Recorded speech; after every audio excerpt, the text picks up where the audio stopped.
Right, gentlemen. Hello. Morning. Evening. Morning. Morning, evening, afternoon. It's cocktail o'clock somewhere in the world, but not here. So, Mr. Buckley, you are in Berlin. Yep. Mr. Tong, you are in LA. Los Angeles, yeah.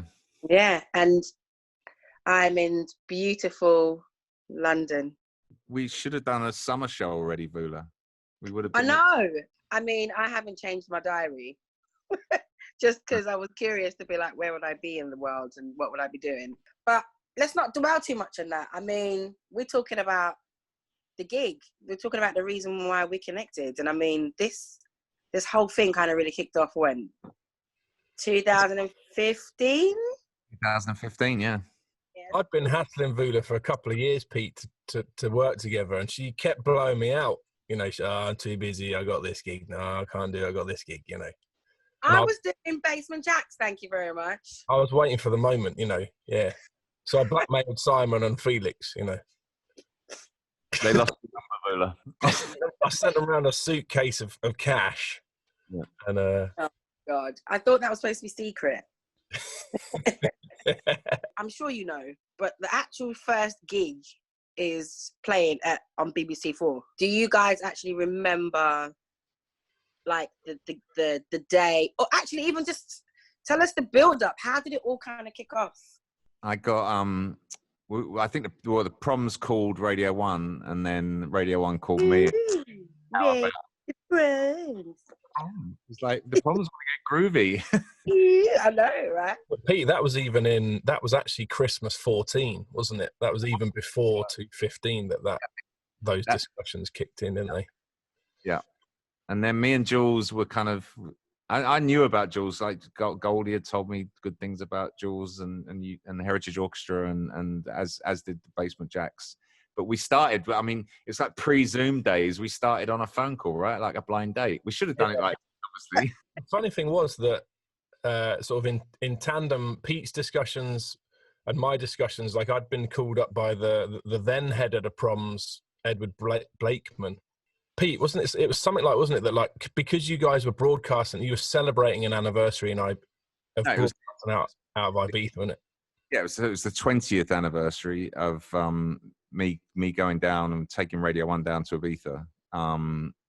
And the first ever broadcast was at Cafe Del Mar, and then obviously the tradition evolved from then. But we wanted to do something special, so I think the first thing was almost a bit of a culture clash of how I put music together versus how you put music together. So I remember at the start of our conversation, I wanted to do way too much, and you were like having a heart attack about trying to explain to me how many charts that would be. Pete had about 70 tunes in the set list.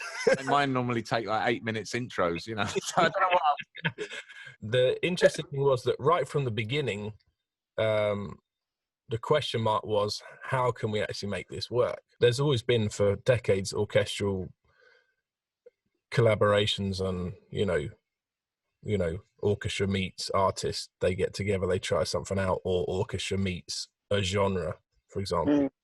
And there's been a lot of them that really sucked.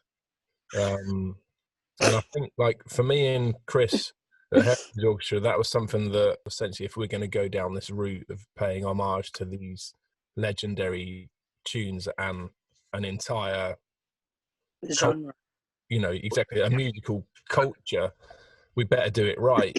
So that was kind of a challenge, wasn't it, Pete? Yeah, we wanted to pick obviously the right tunes that we could all do justice to. And I think the other two big breakthroughs for me were, you had this secret weapon within the band aside from Vula, which was you do have a core band, and I think everybody assumes in especially in my world, is when you see a DJ with an orchestra, the orchestra must be playing along to the record. And obviously that isn't the case with our setup, that everything is originated by us. So I'm not actually playing any records, I'm just clapping. And,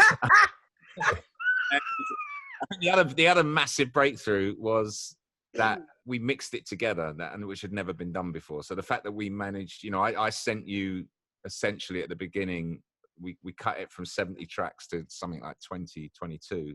Yeah. And I obviously mixed them together, and then you managed to get the orchestra to play it like that. And mixing in key and like changing tempo subtly in the transitions and stuff like that. So I think that's another.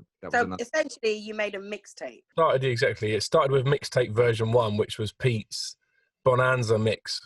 400 tunes. Is that available? Can I purchase that? Because that sounds like an exclusive. Like, it was a wicked. It had everything in it. Have we ever actually looked at that original mix and seen over the course of 3 albums and multiple tours? Probably we've covered most of the ground within that. Maybe. Yeah, we kept going back to that list for the other 2 albums after the first one. Yeah, so I think right. A lot of them. But, amazing. Do you actually remember the gig though? Like the actual night? Because I remember slightly pooing my pants.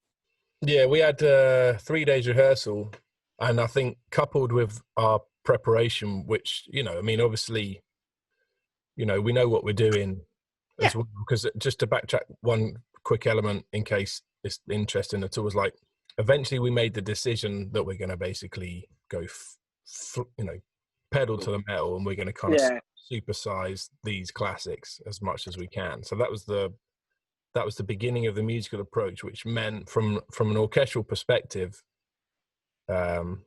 it basically means that you have to approach it like you're making a record, essentially. Given the way the show's evolved and the way we do things now, if you remember effectively that night, it was like one DJ taking on from another. We almost were hot seating, but they got up and walked out, didn't they? And then we had to rush into our places pretty quickly. That was crazy. I do remember the feeling. I don't know about you guys, but halfway through that gig, it definitely felt like a rave. That same space of being in a club. People were jumping up and down like they are in Pasha.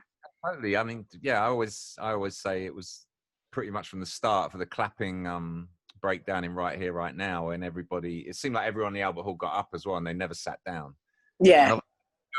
It goes all around you. So we usually, like we didn't have a screen or anything, so we had a full 360, and we had all those people behind us that were really close to me. Anyway. Yeah, because we were, us as singers, we were close to you. Yeah. So I kept on turning around, and we had a little crew that were raving who were proper encouraging us, and they kept pointing at you. They were like, "Yeah, gotta be," like they were that close we could hear them. Yeah, which was fun. If you put the gig into the context of that festival as well, and the history of the festival, if there was a lot of commotion, wasn't there? There was a lot of media interest, not always necessarily positive in the build-up to it. Yeah, it was the director of the proms came up to us at the end. I remember him just standing there as we were almost like walking off, going, "I'd never seen an audience reaction like that, not even like the last night of the proms." And they were so chuffed that they'd kind of asked us, and it had kind of worked. So amazing. Going back just a little bit to what you just said, Jules, it's like people had heard this was happening. So do you feel or think that people actually were criticizing already and had doubts? No, not most people. I think the feeling was after the show is when, because obviously the BBC filmed it, and then that's when it kind of started to go viral. It almost felt that, other than the people that like had got smart enough to get in that room, everybody was like, "Why didn't we know about this? Why? Can you do it again?" Remind everybody here like that. Initially, it was just an appointment. We were put together for that one show. There wasn't an idea to ever do it again. So it was really the reaction to that show, and so many people going like, why weren't we there? How come we missed this, that we got back out there to do it again? So, I've always had a self-belief in my own work, and how to bring, music in an orchestral setting and make it kind of smash. But in this moment, I can honestly say, waiting before the gig, I think for Chris and for me and for all of us, there was an element of like the unknown. I felt like we were going into the unknown a bit. I mean, Pete, you'd even had to tell some people to chill out. It was like some sort of BBC head. I was like, Pete Tong tells people to chill out or something. I mean, it was the right thing, definitely the right message to bring across, because it's basically like, look, we're not treading on any sacred ground here. We're actually we're looking at our music. We're going in on our music, and that was definitely the right message to bring. any outrage would have come more from the traditional world of the proms. Yeah, that's right. Yeah, because people naturally feel like they have a sense of ownership over the music they love, and in this instance, it was easy for it to get misconstrued as something else. But I think once we kicked off, everyone realised exactly what it was. But ironic though, I got a childhood memory of sitting in my parents' living room. God knows, I must have been 8, 9 years old, and I always remember the last night of the proms and how riotous it looked, and with the flags and a bit of the Glastonbury flag kind of thing going on. I don't know how I could say that because they always looked, jolly happy to me. I think we made them jolly happy.